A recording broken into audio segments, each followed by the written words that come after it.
চলন্ত পথে মোবাইল ফোনে আগুন লেগে মৃত্যু হলো বাবা মেয়ের।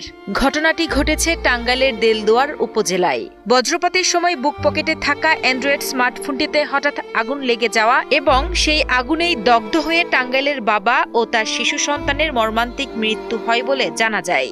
টাঙ্গাইলের দেলদুয়ারে আত্মীয়ের বাড়িতে দাওয়াত খেতে যাওয়ার পথে অটোরিকশা থেকে নামার সময় এই ভয়াবহ দুর্ঘটনার শিকার হন টাঙ্গাইল দেলদুয়ার উপজেলার মাদারকোল গ্রামের বাসিন্দা খালিদুল ইসলাম ও তার 10 বছরের মেয়ে খাদিজা। খালিদুর রহমান মেয়েকে কোলে নিয়ে অটো থেকে নামার পরপরই বজ্রপাতের শিকার হয়। এই বজ্রপাতে তাদের পকেটে থাকা মোবাইলটা ফেটে যায়। ফেটে চৌচির হয়ে তাদের বুকে এবং মেয়ের বুকে আঘাত লাগে। মেয়ে এবং খালিদ দুজনেই মারাত্মকভাবে আহত হয়। আহত অবস্থায় তাদেরকে জামালপুর হাসপাতালে নেওয়ার পরে ডাক্তার তাদেরকে মৃত ঘোষণা করে। স্মার্টফোনের বিস্ফোরণ সদৃশ্য আগুন আর বজ্রপাতের প্রচণ্ড শক্তিতে দগ্ধ দুজনকে হাসপাতালে নেওয়া হলে কর্তব্যরত চিকিৎসক তাদের মৃত ঘোষণা করেন।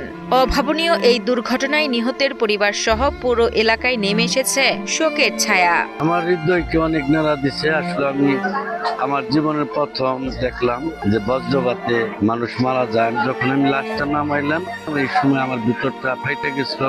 খুব খারাপ লাগছে। আমার মনে হয় যে 10 মণ পাথর আমার বুকের মধ্যে চাপা দিচ্ছে। আমি কান্না রাখতে পারিনি। তার সাথে থাকা একটা মোবাইল তার ডান পকেটে ছিল।